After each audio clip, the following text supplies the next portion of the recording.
Hi there. For those who don't know me, my name is Marcel Saba. I'm the founder of Redux Pictures, a New York City-based photo agency that opened up its door in June 2003. We began by representing a small group of photographers focusing on securing assignment in a magazine and commercial words.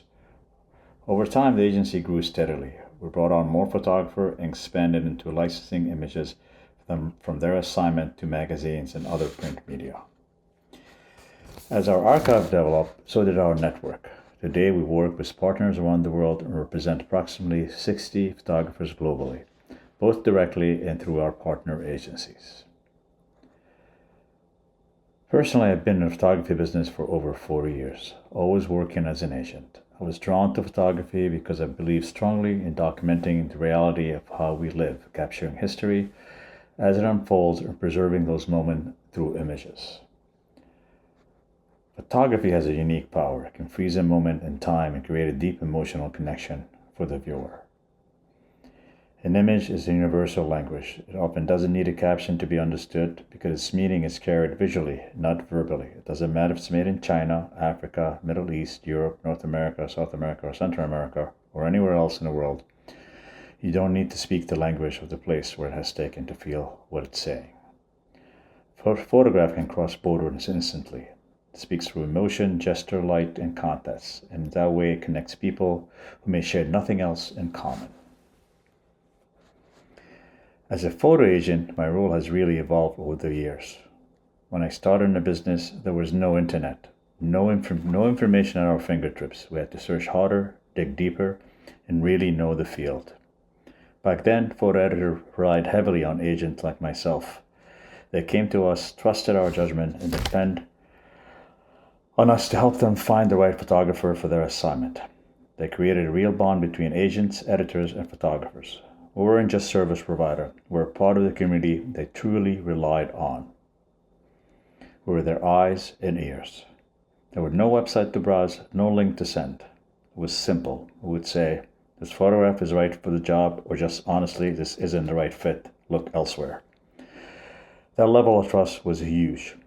Then the internet arrived, and everything started to shift. Editor began searching for photographers directly, first through website, then globally.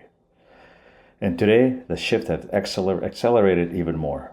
Editors are discovering talent throughout social media, Instagram, TikTok, Facebook, Snapchat, platforms that give them instant access to photographer all over the world.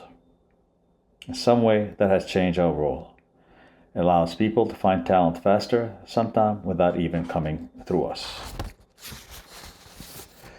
We still have a strong relationship and trust in the industry, but the way discovery happens now is very different. A once required network of trusted voices can now happen in a single search or even a single scroll. Which brings us actually to today, and the question of how a photographer can survive on editorial work and freelance alone. Well, I'll be blunt and honest. It's really hard. Harder today than ever to survive strictly on editorial work. Photographers need to diversify. They need commercial work, side gigs, events, wedding, and other assignments to support their practice. At the same time, they must continue pursuing the work they're passionate about, whether portraiture, social issues, or documentary storytelling. The photography business is very, very challenging and requires photographers to be versatile just to survive. But the goal remains the same. Keep creating meaningful work. One way photographers can generate additional income is by understanding the value of their archives. Images from travel, portrait sessions, social issues, news, business, and politics all hold long-term value. These archives should be placed with trusted agencies that can manage and license them properly to magazine, print, and digital platforms. This creates ongoing revenue monthly or yearly which support photographers in continuing their work in the field. When done correctly, this partnership allows photographers to sustain their career and keep producing new work. Photographers also need to be proactive. They must understand the industry, identify the right editors, attend portfolio reviews and festival, and build real relationship to connect with editors. Storytelling is key. Strong story pitch, even simple essay, can open doors where a portfolio alone may not. Story create trust, and trust lead to assignments. At the same time, photographer must be careful with contracts, buyouts, flat fees. Work for hires agreement, which is same as buyouts, must be read and understood clearly. While many photographers accept these terms of necessity, it's important they know exactly what they are signing. Unfortunately, editorial rates have not kept up with inflation or costs of living, which continue to be a challenge across our industry.